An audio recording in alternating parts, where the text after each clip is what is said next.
Hello, everyone. Welcome to today's Plus DS virtual learning experience on convolutional neural networks for image analysis, or CNNs for short. Today, I'm going to give a lecture on the fundamentals of these very special type of network. It'll be a high-level overview, not much math, and it's really just to help you develop an intuition for how these networks operate, what are they capable of, and then briefly go over how these networks are trained. I've given longer versions of this lecture before in which we've had an entire period dedicated to more of the details, the low-level details of various components of the network. And if you're interested in that, stay tuned for, round 2, more advanced version of this lecture, or you can find that content in the Intro to Machine Learning Duke Coursera course, and there's a CNN module there that I helped create, and much of that additional information is there. Okay, so convolutional neural networks for image analysis. So this is a special type of network that has a unique architecture that was originally designed to operate on images and process those images to perform some sort of task.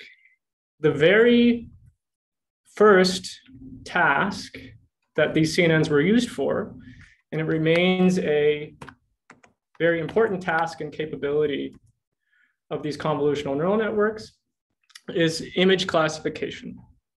And image classification, if you don't know, is this image processing task in which you can take in an image and then have the machine, right, or in this case, a CNN, output some label associated with that image, right? So the very famous image classification task is the ImageNet challenge, which you may have heard about.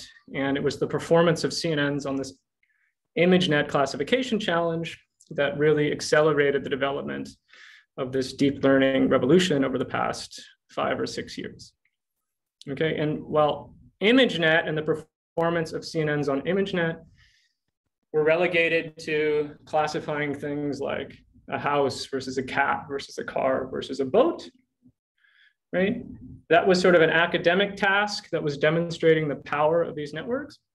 But people realized, of course, these CNNs, given their power, could be applied to a range of real-world tasks that have some utility in all sorts of domains. Okay, and really the first, I think, demonstration that this type of machine learning using CNNs could be used and deployed in the real world to make a real impact and help people was on this task of diabetic retinopathy image classification. So diabetic retinopathy is a disease that affects mostly or exclusively diabetic patients. And a diabetic patient over time may begin to have degeneration of the retina, okay? And the degeneration of the retina has some very specific signatures that can be seen in an image of that retina, okay? And a trained ophthalmologist can look at the retina of a patient, see whether or not the retina exhibit any of these signs of diabetic retinopathy, and then prescribe a treatment regimen that can be used to help arrest the progress of this disease, okay? And if it's not stopped early, then it can lead to blindness, right? So diabetic patients very often want to go get a checkup with an ophthalmologist, and the ophthalmologist will simply look in at the retina and then see whether or not the retina looks something like what you see over here on the right, right? So an unhealthy retina where, as I said, there are clear visual signatures of deterioration, including things like these discolorations and this spotting and this neovascularization, or the retina might look healthy, like what's shown over here on the left. And that has its own set of unique visual signatures that are associated with healthiness, right? And so with the ophthalmologist, when you go to the ophthalmologist, what they've been trained to do is essentially perform image classification themselves, right? Using their own neural networks, their biological neural networks, to give an answer when looking at an image of whether or not the retina is healthy or unhealthy, right? Given that this is such a straightforward classification task, and given the power of CNNs for performing image classification, right, researchers supposed that potentially you could train a machine, one of these networks, to do the same exact image classification tasks in lieu of these ophthalmologists. And of course, that would enable putting these classifiers, right, into points of service, right, that are not just at a doctor's office, but a place that are more accessible to these patients who really need them. Okay, so I wouldn't be showing this if it didn't work. And so there was a paper in JAMA, Journal of the American Medical Association in 2016, demonstrating that indeed CNNs could do a really good job of performing this diabetic retinopathy image classification. And in fact, they did it better than a set of trained ophthalmologists. Okay, and so this is a figure from the paper.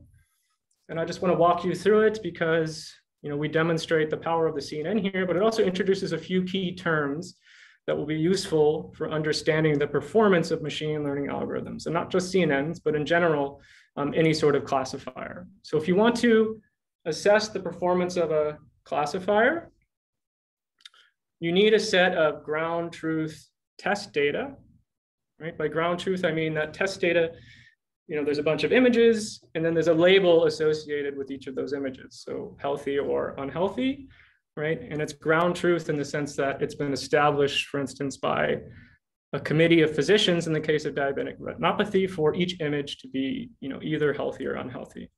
Okay, so given that you then have this test data set that's labeled, you then have an algorithm, a classifier, right? Or basically anything. Give me a classifier, it can also be a human, go through that same test data set and assign their own labels, right? So their own predicted labels. Is it an unhealthy retina or is it a healthy retina? Okay, and once you have now those predicted labels and you have the ground truth labels, you want to measure the agreement between those two sets and establish a performance metric that can be used to judge the effectiveness of the classification strategy. And so the two main metrics for doing this type of performance assessment are sensitivity and specificity. So sensitivity is defined as shown here. After you've gone in, or the algorithm has gone in and assigned positive labels to the images where it thinks that there is some anomaly in the image. So if we assume that positive is an unhealthy retina, you can calculate essentially the accuracy in those positive cases by counting the number of actual positives the model was able to identify divided by the total number of positives. So what is the percentage of unhealthy retina that this classifier was able to correctly label? Now, sensitivity on its own can be gamed, right? Because you can imagine one way to get 100% sensitivity is to just label everything as positive or everything as unhealthy, right? And you'll capture not only all the positives, right? So that sensitivity will be high, right? But you'll also have misclassified all of the negative examples in the data set, the healthy retina. And so you need a complementary metric that tells you about the accuracy on the negative cases, and that's specificity. So specificity is then the number of true negatives that were classified correctly over the total number of negatives in the data set, okay? And so if you're a good classifier, you wanna have a high number for sensitivity and a high number for specificity. This plot here from the paper is plotting sensitivity versus 1 minus specificity. So sensitivity should be high if you're really good, and 1 minus specificity should be low, close to 0, because you want a high specificity, and then it's 1 minus that. Okay, so knowing that, if you're up here in this top left-hand corner, right, you're doing a really good job at this diabetic retinopathy task. And what's plotted here is the performance of both the machine, the CNN, and that's shown here in this black line, versus a set of 8 ophthalmologists who went in and labeled this test data set.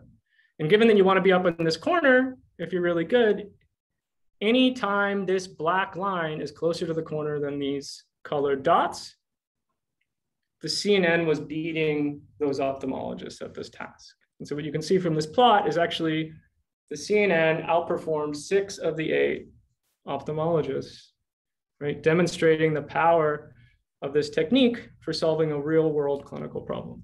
Okay, so that's one example of what a CNN can do. I think it's a quite powerful one. And I encourage you to go read these papers if you want to know more.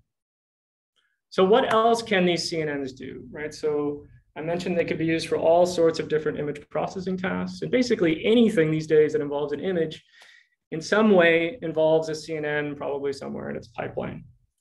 And so another thing that these CNNs can do, another type of image processing task, is called image segmentation. So in image segmentation, you don't just apply a single label to an image, right? So a cat, dog, or healthy retina, unhealthy retina. You actually, the purpose is to outline a region of the image that contains an object or a feature that's important, right? And then what you've trained the algorithm to do. So one example of an image segmentation task, and one that a CNN also performs quite well, is a TSA screening assistive tool, right? So you obviously have all flown on airplanes, and when you go through the TSA security line, you put your luggage through this X-ray scanner, and the TSA agents are supposed to find prohibited items, right? And dangerous items, including weapons, including guns and knives, right? And then if they see them, right, your luggage needs to be inspected, right? And you need to be pulled aside, okay?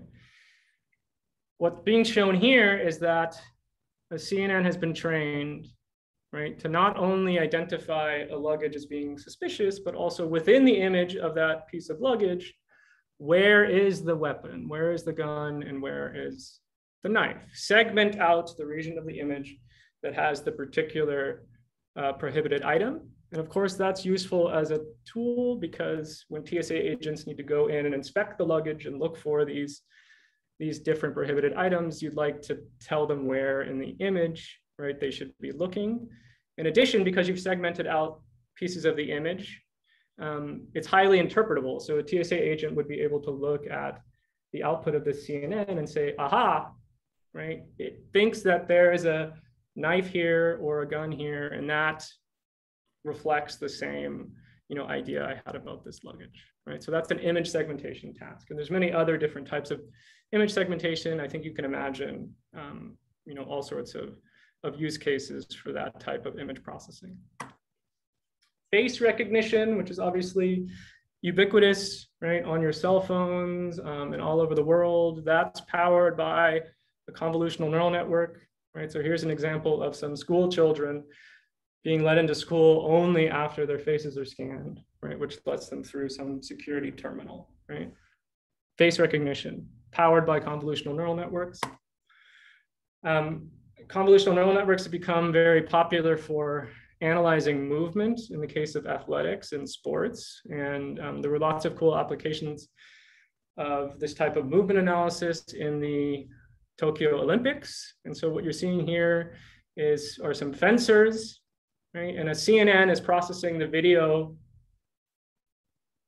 of these fencers and automatically deriving the skeleton, right? All of the joints on the body where these fencers are, right? Over time as they're fencing each other, and also tracking the point of the épée, right? As they fence, right?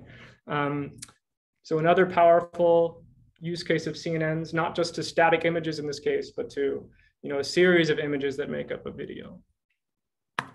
Another cool application of CNNs that I like to highlight because it's so fascinating is the relationship between CNNs and art, and between CNNs and some sort of hard to describe internal representation and understanding that a CNN develops once you've trained one over a large body of images. Okay, and one example of this, it's actually quite old now, 2015, is something called style transfer and harmonization.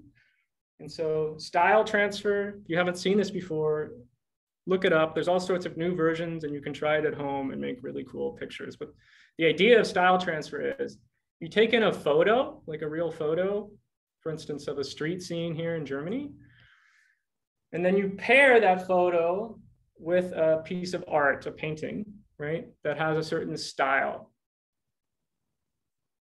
Once you've trained a style transfer convolutional neural network, what that network can do is transfer this abstract idea of the painting style onto the photo that was used as input, right? And so this CNN was trained, for instance, to take this river scene and paint it as if Van Gogh had painted it using the style of Starry Night, right? And so it's sort of an incredible, fascinating use case. Obviously, it's a bit of a triviality in terms of its usefulness, but it demonstrates, I think, the power of understanding that these networks develop in hard to describe ways. I think ways that would be difficult even for a human to try to describe or perform. Here's another related concept, not just of style transfer, but style harmonization. And so you see a similar result as before, but in style harmonization, you start with a painting and then you put in a cropped version of someone from a photo. And then the CNN that's learned to do harmonization will draw in the photo part in the same style as the background painting, such that it looks like this girl were painted originally inside this bedroom scene. CNNs are also used as components of networks that are used to generate images. Those networks that are used to generate images have now become quite popular and are getting quite good at generating high resolution artworks, right, all by a machine. And in some of the cooler examples, the AI generated artwork is actually seeded by a piece of text, right? So in this case, I think the network was seeded with Lisa Frank, Persistence of Memory, right? So the Dali painting by Lisa Frank being this designer in Arizona that makes these very colorful products and uses lots of rainbow color palettes. And it was able to, based on what it had learned over large bodies of images, to produce something that is in the style of Dali and Lisa Frank, right? So there's textual understanding and this ability to make these beautiful automatically generated high resolution images, right? So again, CNN's core component of this, right? I mean, there's other things built on top of the CNN in this case, but these convolutional neural networks are very important. Here's another cool example of some AI generated art that I found on Twitter before the talk. I encourage you, there's a ton of different Twitter handles now where people show their AI generated art, and there's even some that will allow you as a Twitter user to submit a text that you want to use, a piece of, a phrase that you want to use to seed the art generation, and then they'll tweet out, right, what the network has generated in response to that text. And so, again, many different Twitter handles, but at images_AI, I encourage you to go check it out. There's lots of cool stuff. Okay, so that's all the cool things that CNNs can do, and maybe you've already known about many of those things, but what you're here to learn about is how on earth can they do this, right? How do they perform these powerful image processing tasks? And the first thing I want to highlight in this schematic is that what CNNs are designed to do is to find spatial structure anywhere inside of an image. And I say anywhere in contrast to the capabilities of the networks that came before CNNs that were still deep neural networks. So the multi-layer perceptron being an example of something people had used in the past to try to process images, but they were deficient in terms of the ability to find structure anywhere in an image. And I'll illustrate that here. So hopefully some of you went to Ricardo's Introduction to Machine Learning VLE, and he should have gone over using a multi-layer perceptron to classify handwritten digits, right? So the input to this multi-layer perceptron classifier, right, would be, for instance, a handwritten 2. And in order for that MLP classifier to correctly say, this is an image of a handwritten 2, right, so classify it as a 2, the first step in the process of that classification was to take the square image of the 2 and then stretch it into a linear array, right? So linearize or vectorize the two, right? Because that's the only shape that this MLP classifier could interpret, right? And so you're seeing now a schematized version of that linearization here, in which I take the two, and if I just went row by row through this two and concatenated the row onto the end of the row before it, right, I would get this one big long line describing the two, but in a very strange way in which I've lost spatial structure. But if you trained an MLP classifier to try to predict whether there were a two, it could still do a good job under certain conditions. Those conditions being that the digit remains in the center of the image. Okay, and the reason why that MLP classifier relies on that type of central consistency of where these images are, these digits are in the image, is consider what the MLP classifier had learned in order to correctly classify this as a two. You take the two, you linearize it. The MLP classifier has learned to expect, based on training over a large set of other images of twos, has learned to expect that when there are black pixels in very specific locations in this linear vector, right? Then, and there's white pixels in the other positions, then it's pretty sure it's a two, and we'll classify it as a two. And the way that it has learned to expect the positions of those pixels is that it's learned weights, specific values of parameters, right, that are scaling the different values here, right, within this linear representation of the two. Now imagine in the MLP case, the two moves up to the top left-hand corner. What happens to the representation in its linearized vector? Well, all of the features of the two, those little black pixels, right, have now shifted up, right? So the black pixels in this linear representation are no longer in the same place as they were when the two was in the center. But because the MLP classifier has learned to expect, via its processing with weights, these dark black pixels in these positions and white pixels in the other, now there's a shift, right? So now it's expecting to see a black pixel here, but it sees a white one, and it's expecting to see a white pixel here, and it sees a black one. So now there's the weights that it's learned, and the distribution of those image features are out of register, and the MLP classifier doesn't know what to do and will typically get the answer wrong, right? And so that's a weakness of using these older approaches that don't take into account spatial structure, right? And aren't robust to translations because they can't find structure anywhere in images. And the CNN has been designed to do just that. Okay, and I'll show you how that works later on in this lecture. Right, so in this case, the CNN is a black box, and I'm going to open up that black box in the next few slides. Okay, the other thing that makes CNNs powerful and what they were designed to do and how they operate is they take advantage of repeated hierarchical structure that's naturally found in images. Okay, and this ends up being quite powerful in terms of data efficiency and image understanding. And what do I mean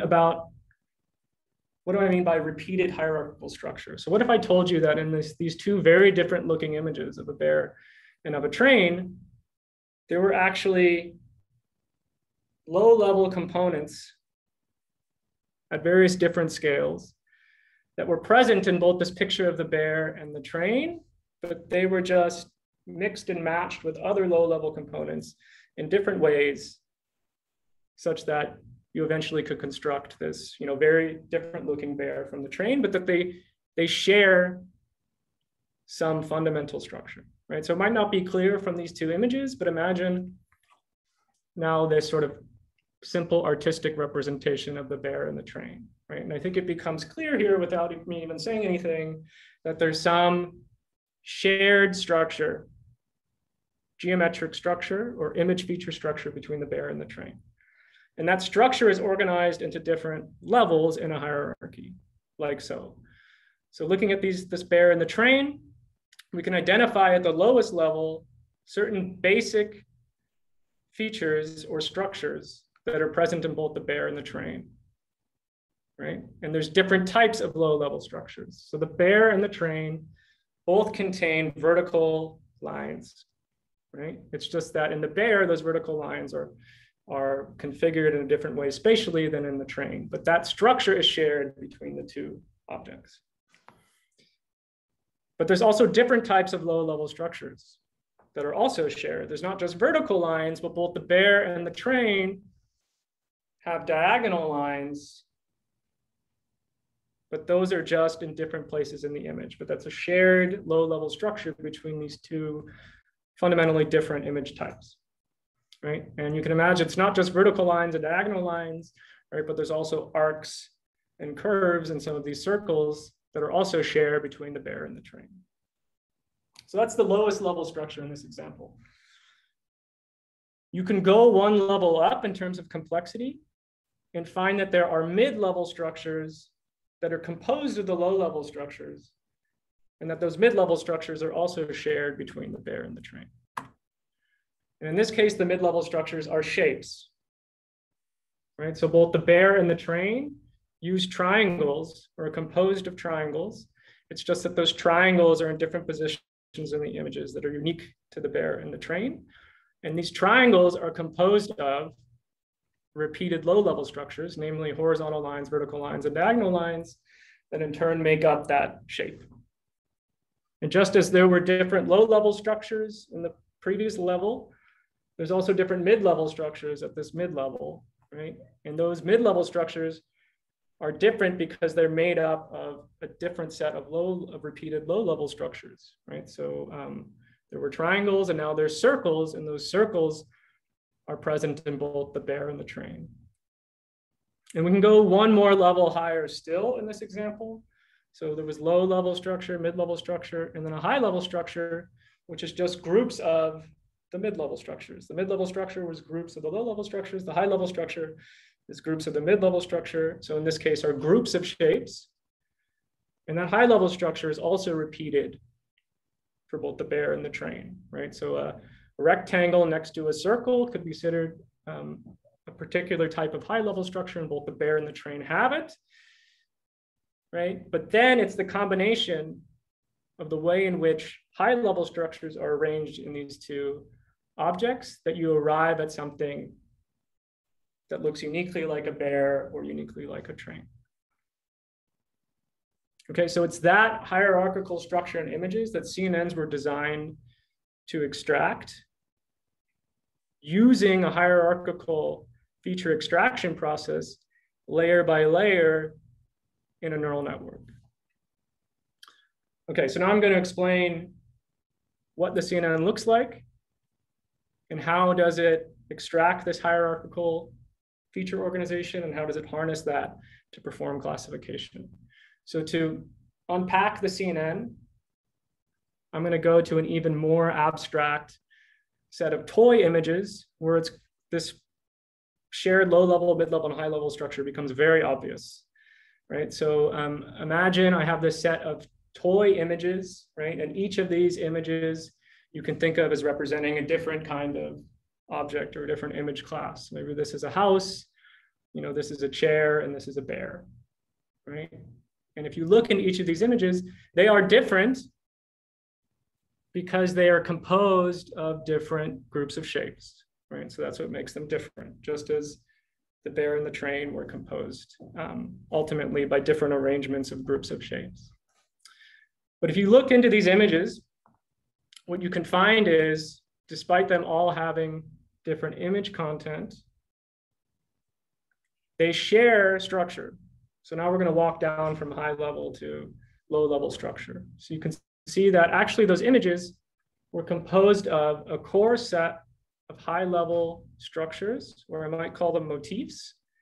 And it was just the combination of those high level motifs together that created an image that had a unique identity, right? But across these images and across the entire toy data set, right, there are high level structures that can be repeated, right, in different types of images. And then of course you can see that in these high level structures, right, these big groups of shapes, if you look carefully at them, there are some shared mid-level structures, right? Some substructure to these high-level structures. And those mid-level structures are present in multiple different types of high-level structures. So that's the hierarchical organization, right? So there's some sort of unit now of mid-level structure. And then from that mid-level structure, you can create a different high-level structure by just mixing and matching different types of the mid-level structure. So in this data set, there's a two diamond, two circled mid-level motif or structure. And that's present in 5 different high-level structures. There's a 4 rounded rectangle motif, and that's present in 3 of these different high-level structures. There's a triangle, circle, rectangle, and there's a rectangle, circle, right triangle, and others, right? But you get the idea. Now, obviously, now looking at these mid-level structures, you can see that different identifiable mid-level structures are different merely because they combine different low-level structures, in this case, the shapes, in different ways. Right? So each of those mid-level structures are in turn composed of repeatable units at a very low level of the elementary unit in our toy data set, which in this case are shapes. Right? So this is a summary. Right? So in this toy data set, and again, this is used just to show you the layer-wise image processing structure in the CNN. So for the sake of this illustration, we have some layer 1 fundamental building blocks, the lowest level structure. Then using those as building blocks, we can build layer 2 substructure, mid-level structure. And then using those as building blocks, we can create a layer 3 high-level structure. And then in turn, using the layer 3 structures as building blocks, we can create a unique type of image. Any questions so far? Maybe I just pause for a second if anyone has any questions about this before I dive into the construction of the CNN.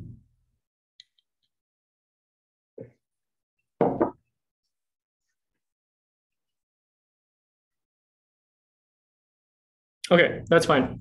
So hopefully there's some questions soon. Okay, so going back to our toy data set, what if we wanted to build a CNN, right, that could classify the different types of images in this toy data set? As I said, there's going to be some sort of hierarchical layer-wise processing of these images. And the core element of that processing is the eponymous convolution, right? So it's a convolutional neural network. And the reason why it's called a convolutional neural network is because it uses the convolution operation to find features of interest inside the inputs in the image.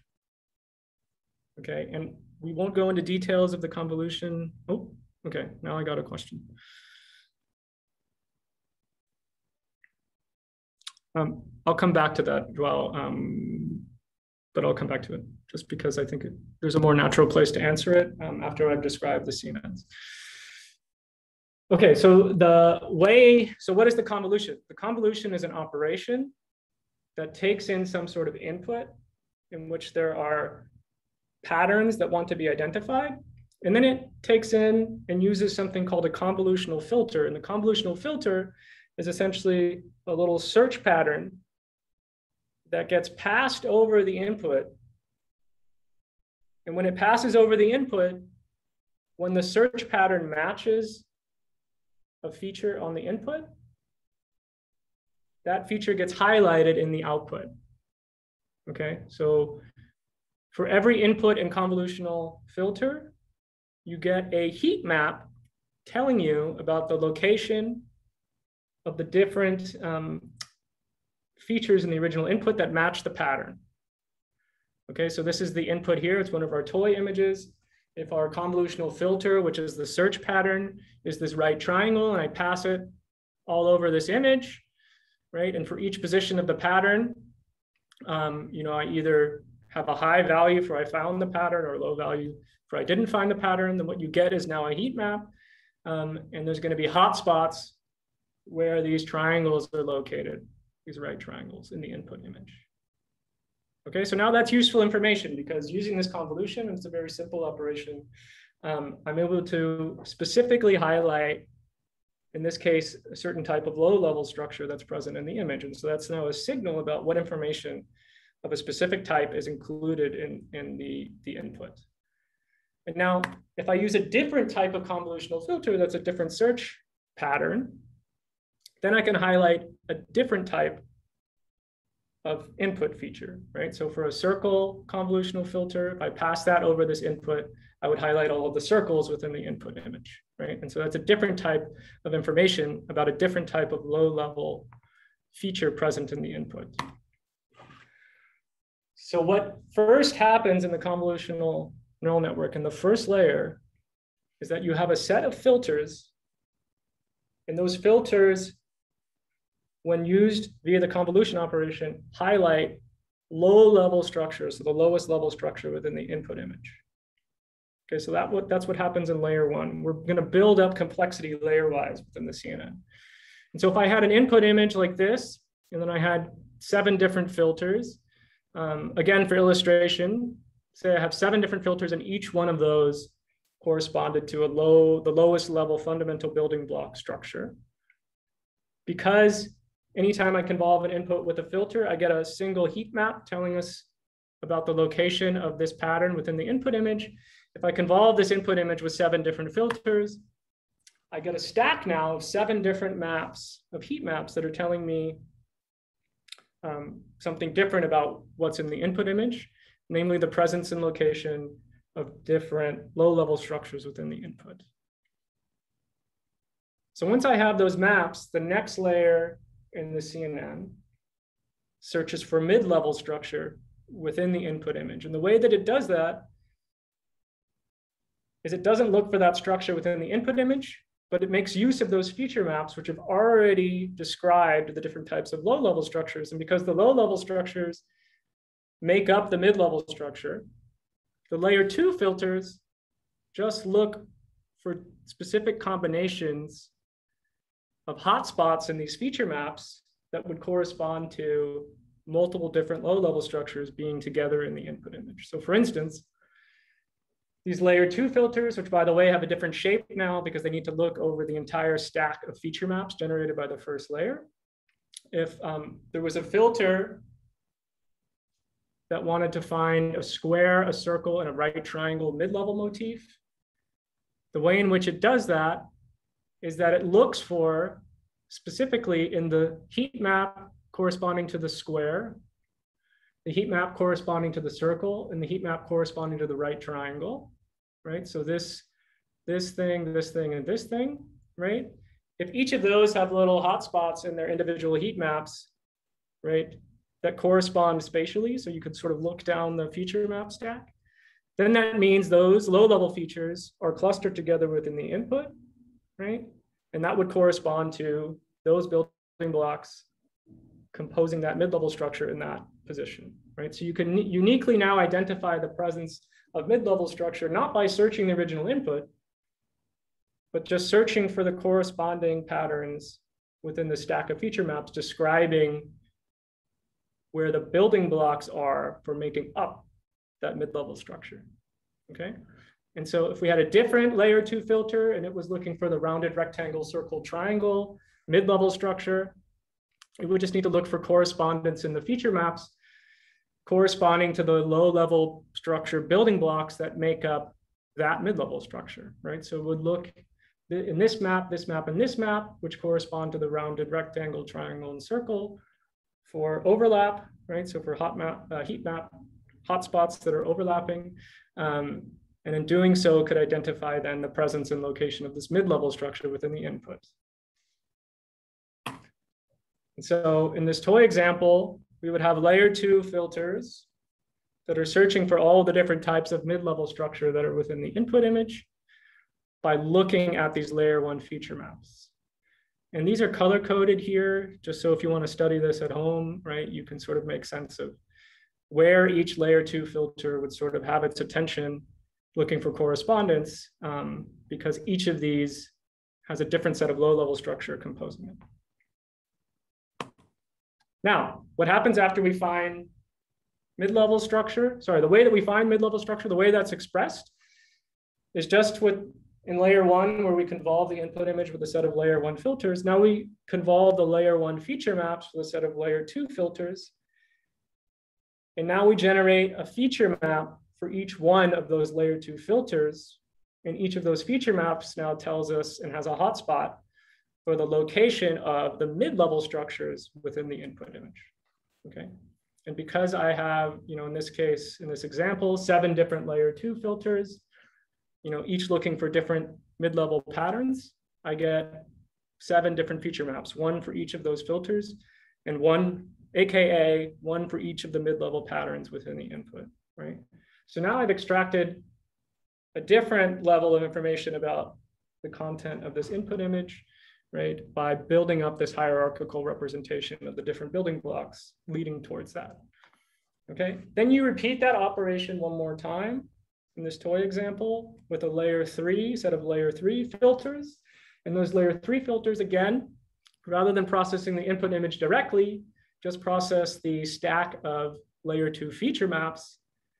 And they, in turn, look for correspondence within these feature maps for the building blocks that make up the high-level structure. So in this case, a high-level structure is composed of different types of mid-level structure. And so a layer 3 filter looking for this 2 diamond, 2 circle, 4 rounded rectangle, 2 hexagon diamond organization of mid-level structure would simply look for overlapping hotspots in this map, and this map, because those maps correspond to and express information about where its component mid-level structures are within the input image.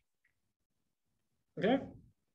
Once that's done, you use those layer 3 filters, you convolve now the layer 2 feature maps with them, and then, just like before, the end result is a single feature map for every layer 3 filter, and each of those feature maps is telling you about the location of different types of high-level structure within the input image.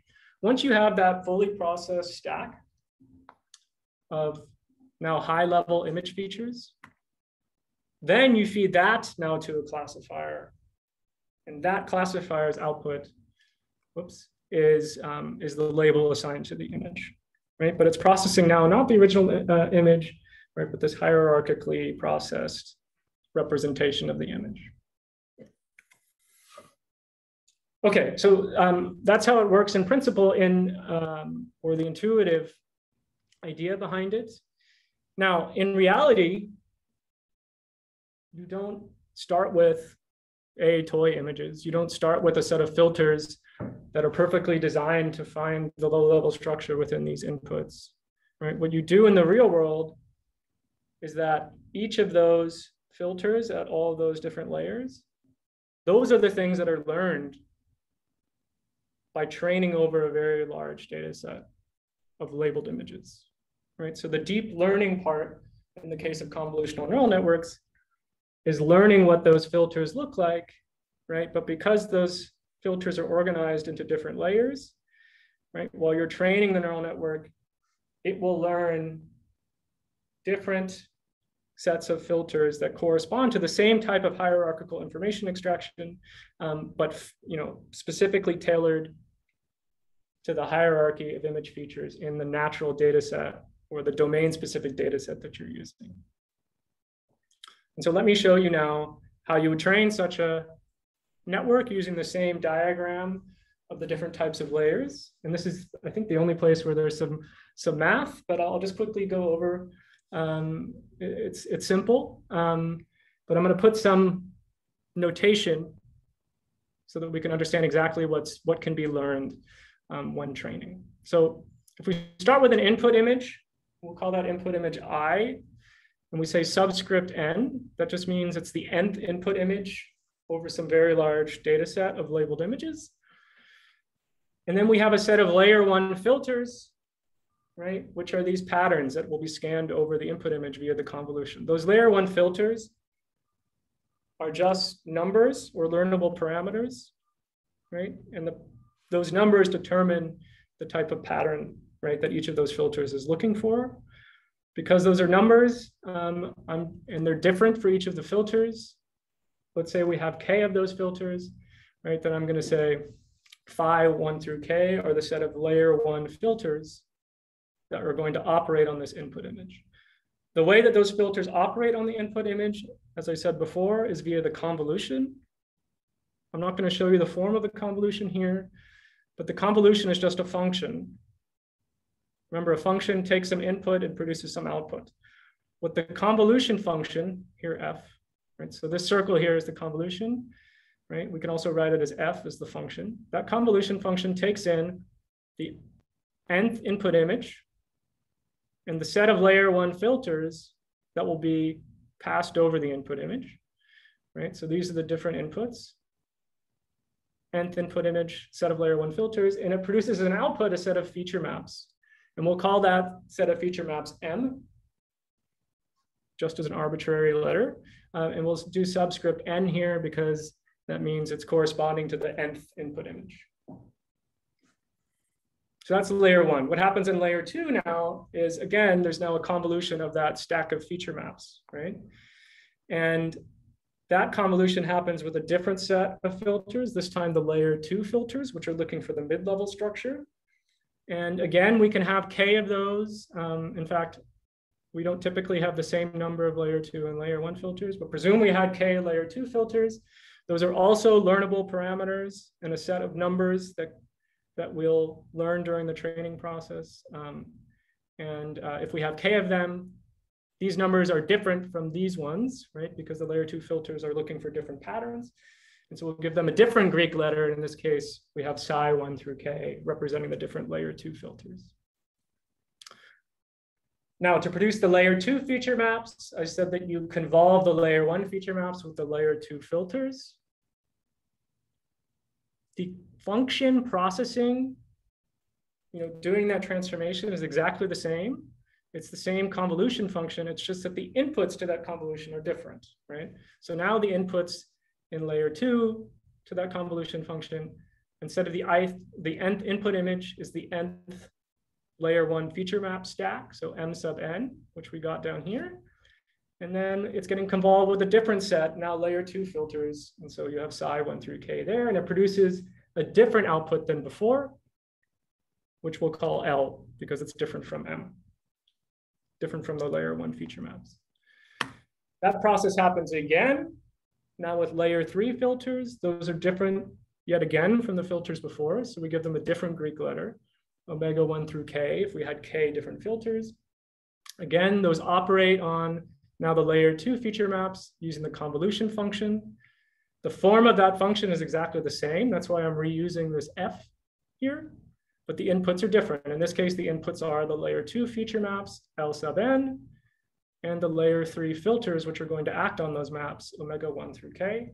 And it produces yet again a different output, different from here and here. In this case, the layer 3 feature maps, which we'll call G. And again, because you're going to have a set of layer 3 feature maps for every input image. That's why we get the sub n here, just saying it's corresponding to what gets extracted from the nth input image. Okay, and then I said that there was a classifier that then needs to take those layer 3 feature maps and then finally produce a label, right? A predicted label, right? Which is the whole point of this exercise, right? For image classification. That classifier, what it needs to take is, it's also just a function. Okay, so we'll call this L, script L. And what it takes as input is the set of layer 3 feature maps, right? Which it's going to try to transform into a label. And then a set of learnable, again, learnable parameters, right? Similar to the multi-layer perceptron now, that we'll call W. Okay, and the things that are then going to be learned when training this is this set of parameters W in the classifier, this set of parameters here, omega, which is the layer 3 filters, the layer 2 filters, and the layer 1 filters.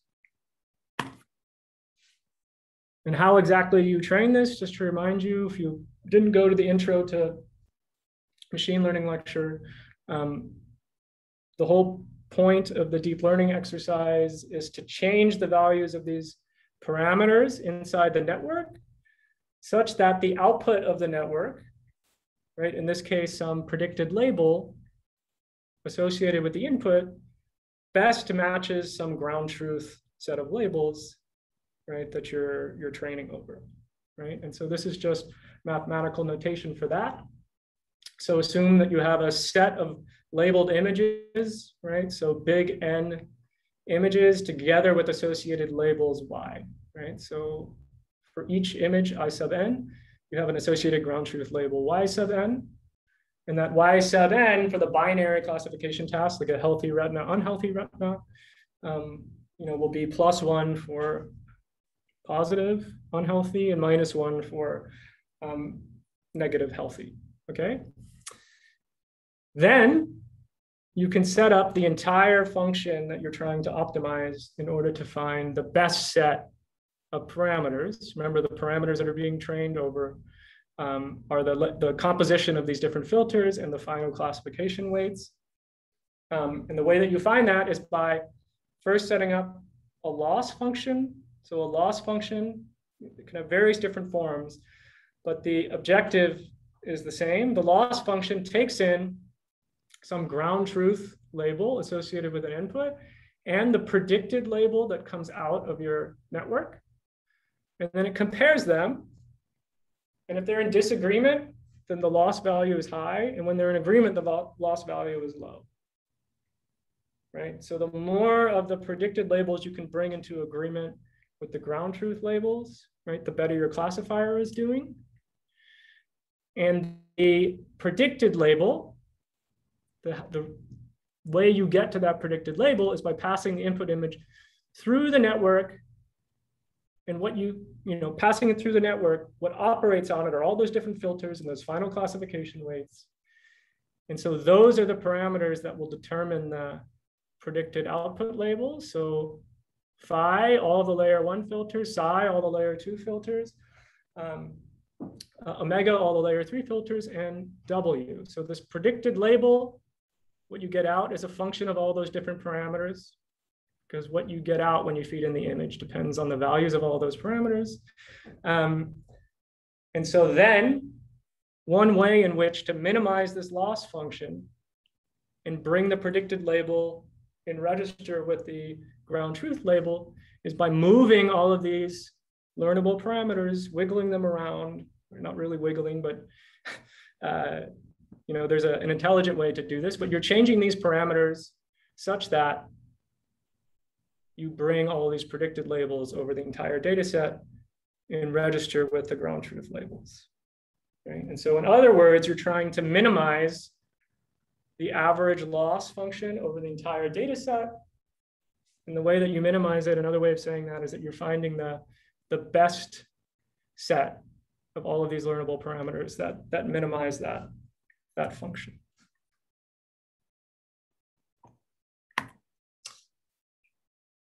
Okay, and so I said that you don't just wiggle. So in order to find these minima and find the best set of parameters, you don't just wiggle them around. You perform an optimization process known as gradient descent. Okay, and just to remind you what gradient descent is, in gradient descent, for a given set of values for those learnable parameters, you feed in your data set. Okay, and then you're going to get the value of that risk function, right, which is the average loss across the entire data set. But then you're also going to get the multidimensional slope of that.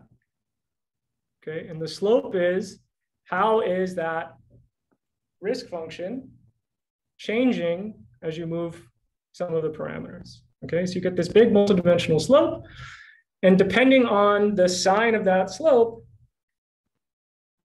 you change your parameters in such a way that it brings you closer to minimizing that risk function E, right?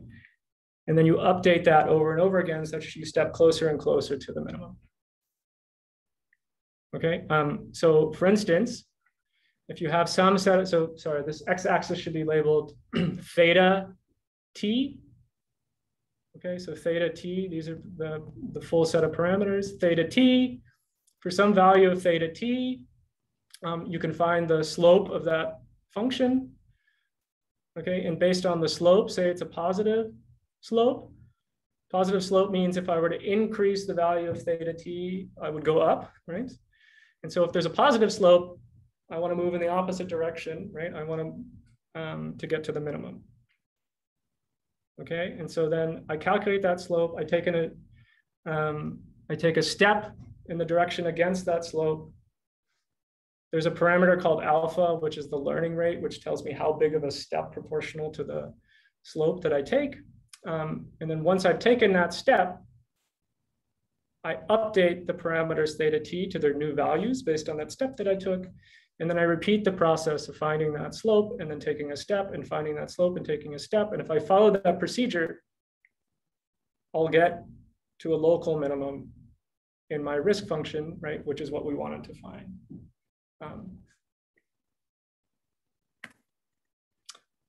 So all of that gradient descent procedure, just to remind you, technically involves needing to feed in the entire training data set to calculate the slope. Of course, this is prohibitive when you have really large data sets. And so it turns out practically what ends up working just fine, if not better, is something called stochastic gradient descent, where you feed in a small set of example images from the data set and calculate your slope and take your step based only on that small set of example images. And then you repeat that process quickly. It's a little bit noisier, right? Because you're not calculating this slope over the entire data set, but you're taking so many steps that that averages away and you still get to this minimum effectively.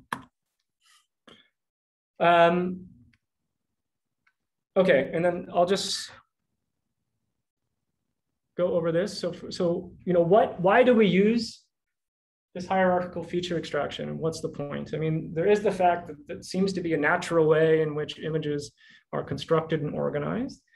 It does end up happening to be the way in which our own brains extract images. So we also have this hierarchical feature extraction. But the most intuitive reason, at least to me, functionally, is that by using a hierarchical representation, you better leverage all the training data because you can reuse components from the layers below that have been learned as a product of other images in the data set. And what do I mean by that? So imagine you were training a classifier to predict handwritten digits, right? And we know that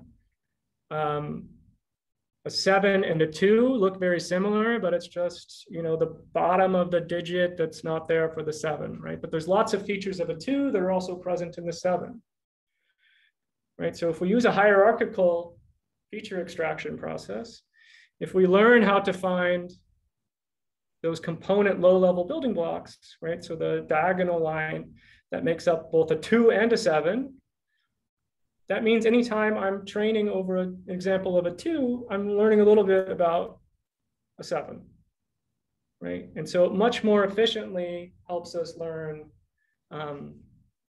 you know, what's necessary for feature extraction in these images. And, you know, I think if you think about, for instance, trying to read, right? You don't learn and memorize every single word as its own sound, right? What you memorize are the sounds of individual components, the letters, the building blocks of those words. Learn their sounds and then string together those sounds, right? To pronounce a whole word, right? And so there's many different examples of where this hierarchical processing is super important, right? Because it means you mix and match building blocks, right? That you've learned and are extensible and relevant to many other things. One other thing, and I'll end here, is what the hierarchical representation allows you to do is do something called transfer learning, which is super powerful.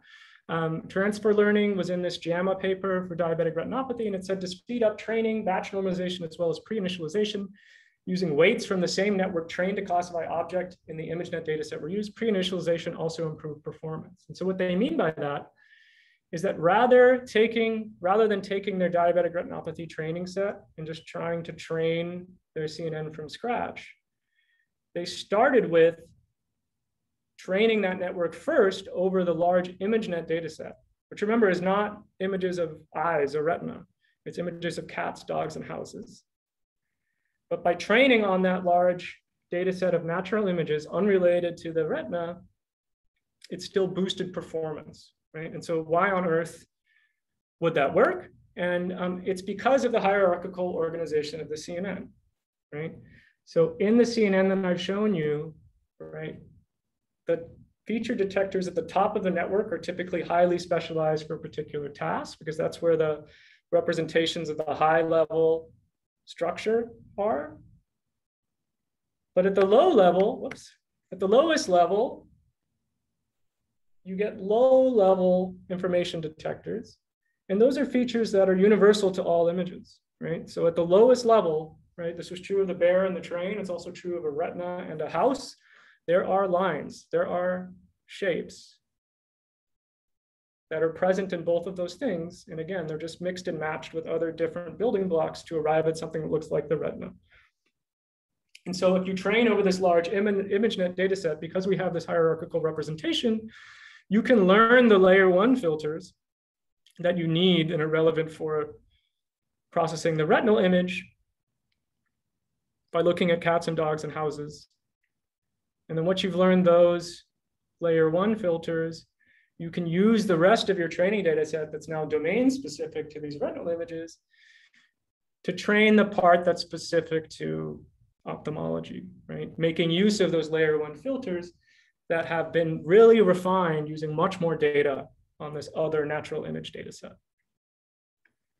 Okay, and so that universal to all images, right? What those layer 1 filters look like, what do I mean by universal? So like, what is the lowest level building block of a natural image? So if you look in at the layer 1 filters of a real convolutional neural network trained on a data set, in this case, it might be MNIST, but also for ImageNet. The layer 1 filters, you can visualize them, and what you see are these things that are called Gabor filters. So these little lines alternating white and black and at different orientation. And those are known to be, even before there were CNNs, to be edge detectors and optimal edge detectors, right? So if you passed one of these filters that has a vertical black, white line sandwich over an input image, it would highlight all of the regions of the image in which there was a straight vertical line, right? So though that is the most fundamental building block of an image, and that building block is present in both a cat and also in a retina, because there's lines in both of those types of objects.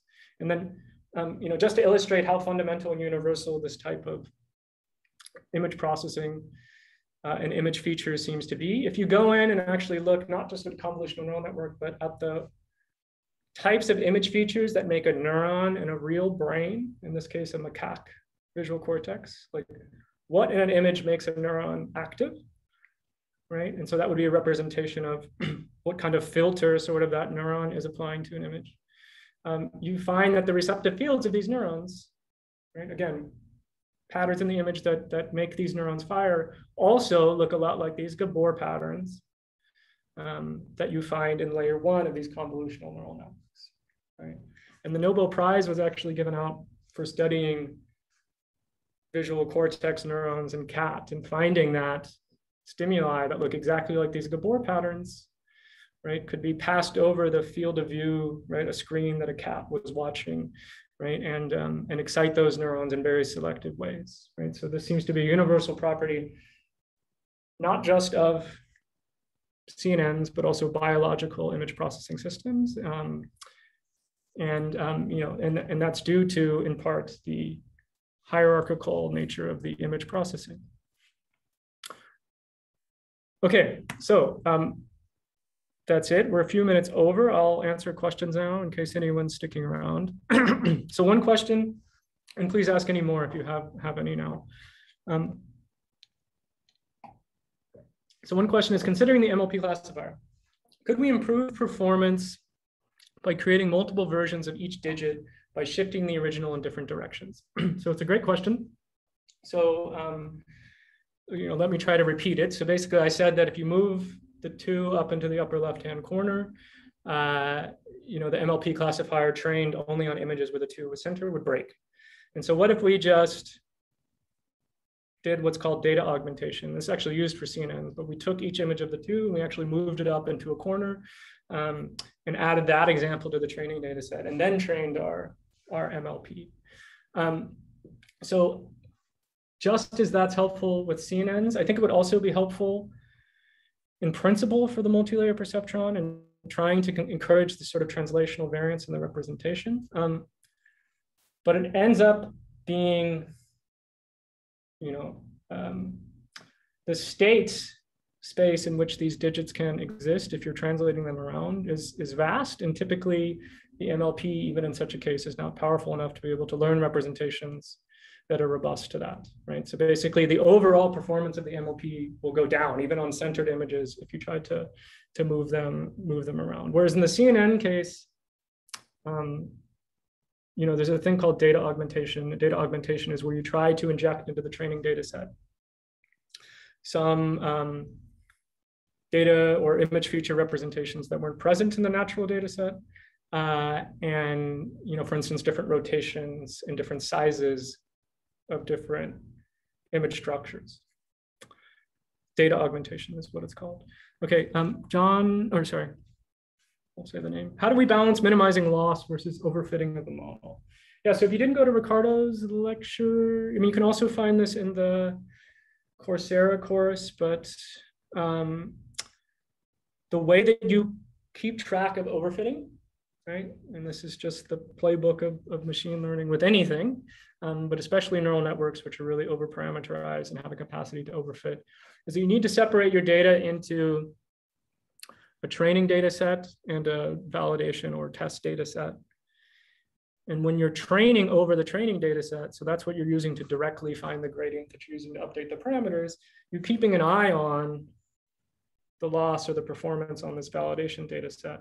And if you keep an eye, if you're always evaluating the performance on that validation set, there's clear signatures of when the model will overfit, namely the performance of the validation, the training performance, the loss will go down, down, down, down, get better and better. The validation loss would start going down with the training loss. And then if you start to overfit, you'll see that the validation loss starts going up, and it's clear as day when you see it, right? And so that is what you need to monitor in order to make sure that you're not overfitting. In terms of preventing that overfitting, well, that's a different question entirely.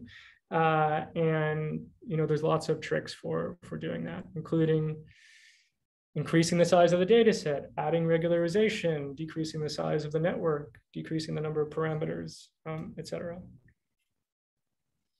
Okay, and then I guess final question. Could transfer learning be used for solving problems with low numbers of images? For instance, health data sets often have limited samples available. Yeah, so that's what I was saying. So in the diabetic retinopathy paper, they used the transfer learning to help improve the performance on their task. But I will say, it helped boost the performance, but they weren't starting with a small data set. Right? I think they had something like 100,000 labeled images of these retina, right? And so clearly you're in a domain where you already have a ton of images, and pre-training and doing transfer learning seems to help. But what about the domain in which you have a very small number of images? And the answer there is transfer learning is surprisingly effective. So you don't need 100,000 images when you use transfer learning. And I think people have had a lot of success. It depends a little bit on the problem and the difficulty of the problem. But I've definitely seen transfer learning work, with on the order of hundreds of labeled examples. So for sure.